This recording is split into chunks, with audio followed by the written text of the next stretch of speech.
In 1843, the first colony-wide Australian elections were held. Over the 3 weeks from the 12th of June to the 3rd of July, New South Wales elected 2/3 of its Legislative Council, 24 MPs from 18 electoral districts. The other 12 MPs remained appointed. Only male British subjects of certain means were eligible to vote. As the map shows, New South Wales was larger back then. These next few minutes are not about the issues or the parliamentarians, not even about the voters. This is an introduction to the people behind the scenes, those who ran that election and the elections that followed, in particular the position of returning officer, which would come to play an important part in the development of Australian electoral administration and, less directly, would influence the way elections are conducted around the world.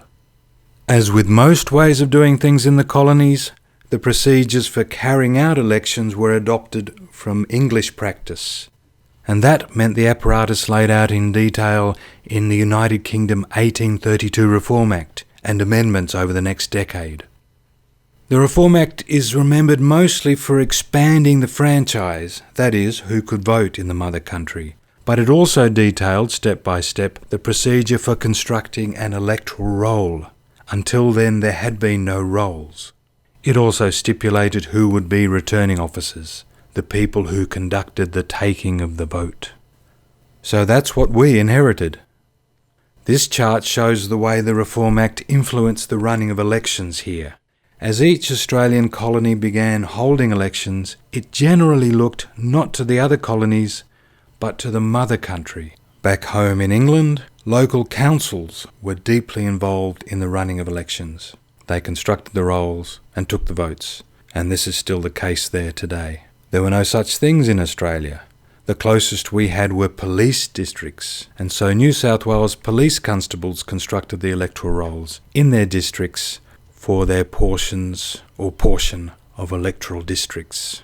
This involved hanging bits of paper on public buildings, alerting people to get on the roll if they wished, taking enrolment forms, compiling lists, taking objections, and eventually, after revisions courts, compiling final lists which were handed to returning officers.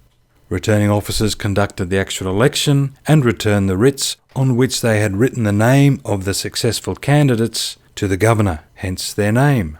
They were appointed in May. The position of returning officer was unpaid, but expenses were reimbursed by the government. This was an immediate departure from practice in England, where candidates footed the bill. The state taking responsibility for the cost of elections would be an increasing characteristic of the Australian colonies, and it was part of a general tendency here that caused great concern in some quarters back home. What sort of people were appointed returning officers for those elections? These were not mere police constables, they were men of stature in the community. The legislation stated that the Lord Mayors of Sydney and Melbourne were returning officers for those electorates, but what of the remaining 16? What sort of men did the governor appoint? Some of those announced have disappeared through the sands of time, but more than half can be found in the Australian Dictionary of Biography, where descriptions include a settler and churchman, naval officer, hydrographer and company manager, military commandant, pastoralist, gold commissioner and pastoralist, medical practitioner and settler, public servant and politician, and police magistrate. 3 of them later stood for election themselves.